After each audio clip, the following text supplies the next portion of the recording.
और बड़ी खबर आ रही है, प्रवर्तन निदेशालय ने किया है संजय बड़ाया को अदालत में पेश। ईडी मामलों की विशेष अदालत में संजय बड़ाया की पेशी हुई है। कोर्ट ने भेजा है 30 जुलाई तक न्यायिक हिरासत में संजय बड़ाया को। हाँ नहीं मैं कोई बात नहीं चलेगा। हाँ वो एडिट कर देंगे बड़ा दोबारा से बताओ नहीं चलेंगे। पूछो सर आज जो ईडी में पेशी हुई है, आज ईडी ने रिमांड अवधि पूरी करने के बाद पेश किया है।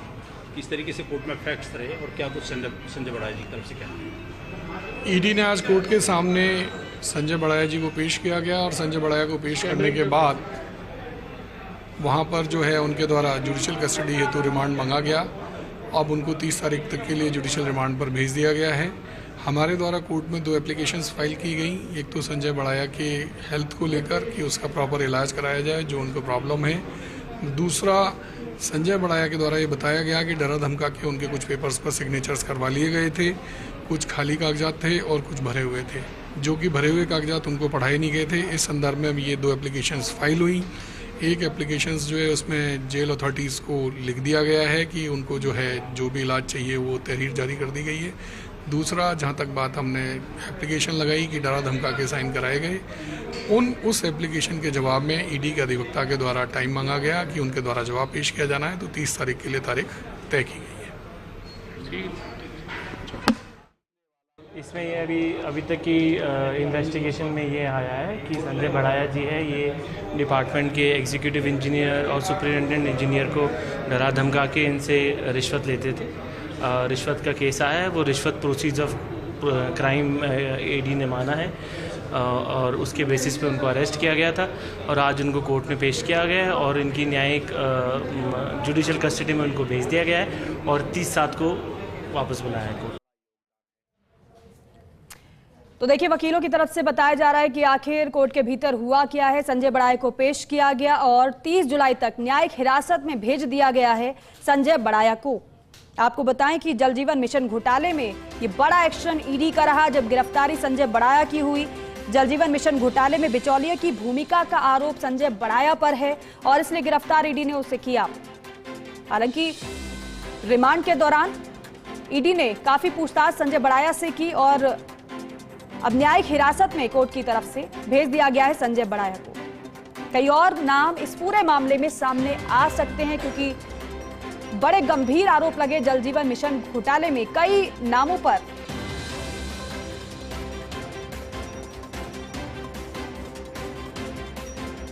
आरोप लगाए गए, लेकिन एक एक कर जब नाम सामने आ रहे हैं तो फिर गिरफ्तारियां भी हो रही हैं। इससे पहले लगातार इस पूरे मामले में कार्रवाइयां होती रही हैं और जो नाम पूछताछ के दौरान सामने आ रहे हैं उनसे पूछताछ और पूछताछ के बाद इस तरीके से कार्रवाइयां। लेकिन अभी आगे ये पूरा मामला कहां तक जाएगा, ये पूछताछ और कार्रवाई का आधार ही तय करेगा, क्योंकि संजय बड़ाया से जब पूछताछ रिमांड के दौरान ईडी ने की होगी तो कई अहम बातें उससे उगलवाई होगी और पता भी ईडी को काफी कुछ चला होगा। लेकिन आगे और किस किस के नाम इन पूरे मामले में सामने आते हैं ये देखना होगा। लेकिन फिलहाल 30 जुलाई तक न्यायिक हिरासत में भेज दिया है संजय बड़ाया को। एसोसिएट एडिटर विमल कोठारी हमारे साथ जुड़ रहे हैं। विमल जी, आखिरकार संजय बड़ाया को 30 जुलाई तक न्यायिक हिरासत में भेज दिया गया, जिसका जिक्र आपसे थोड़ी देर पहले आप कर भी रहे थे, क्योंकि ईडी डिमांड नहीं करेगी रिमांड की, लेकिन न्यायिक हिरासत में जरूर भेजा जाएगा संजय बड़ाया को और वो हुआ है।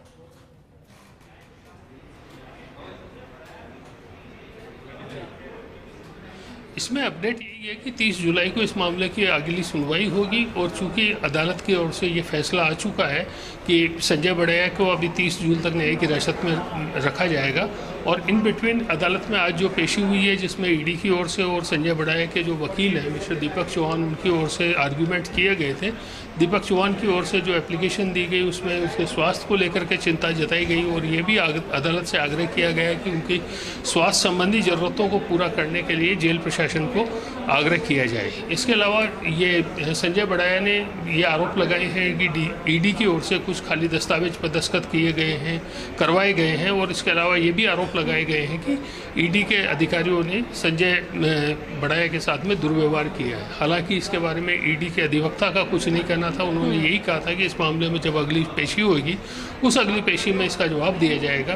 बाकी प्राइमा फेसी इसके बारे में जो ईडी के अधिवक्ता हैं वो इस तरह के आरोपों से इनकार करते हैं। बढ़ते हैं। अभी फ़िलहाल चूँकि ईडी के अंदर ईडी की अदालत जो विशेष अदालत है सीबीआई की विशेष अदालत क्रमांक 3 के अंदर अभी इसमें ये आदेश जारी हो चुके हैं संजय बढ़ाया को जेल भेजने के लिए। इससे संबंध में जो वारंट जारी होना है उस वारंट की प्रक्रिया पूरी की जा रही है और ये माना जा रहा है कि इस अदालत परिसर से ही संजय बढ़ाया की विदाई जेल की ओर हो जाएगी। जी दीपिका। बिल्कुल। अब इस पूरे मामले को विमल जी किस तरीके से देखा जाए, कैसे अब कार्रवाई आगे बढ़ने वाली है, क्योंकि जेल तो संजय बढ़ाया को होगी जिस तरीके से आप बता भी रहे हैं, लेकिन अन्य नामों का लगातार कई बार जिक्र भी होता रहा है। तो क्या ये मानकर चलें कि इस तरीके से गिरफ्तारी होना संजय बढ़ाया की, बड़े बड़े नाम सामने आ सकते हैं इस पूरे मामले में?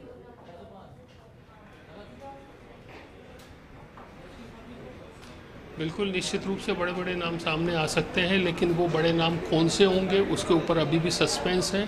ईडी की ओर से इस बारे में कोई खुलासा नहीं किया गया है। हमने जो ईडी के अधिवक्ता जिन्होंने संजय बढ़ाया को अदालत में पेश किया था उनसे बार बार इस बात की जानकारी जुटाने की कोशिश की कि आखिर ईडी को इन पिछले 4 दिन हुई पूछताछ में क्या मिला और अब आगे नया क्या होने वाला है। अधिवक्ता जी का यही कहना था कि इस मामले में इन्वेस्टिगेशन जारी है, इन्वेस्टिगेशन पूरी होने के बाद में जैसे ही कुछ नया होगा उसकी जानकारी मीडिया के माध्यम से सबको पब्लिक को दी जाएगी।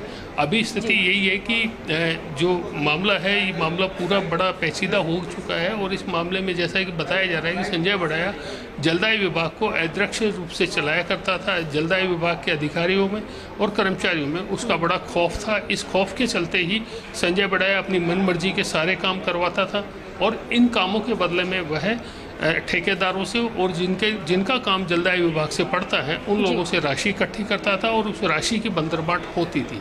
लेकिन ये बंदरबाट कहाँ होती थी, किस किस लोगों को किस किस हिस्से में ये राशि जाती थी, इसके बारे में ईडी की ओर से आधिकारिक रूप से कोई खुलासा नहीं किया गया है। इसलिए केवल और केवल कयास लगाए जा सकते हैं कि 2% राशि ऊपर जाती थी या 5% जाती थी या 25% जाती थी। चलिए ठीक है विमल जी, बहुत शुक्रिया इस अपडेट के लिए, जानकारी के लिए।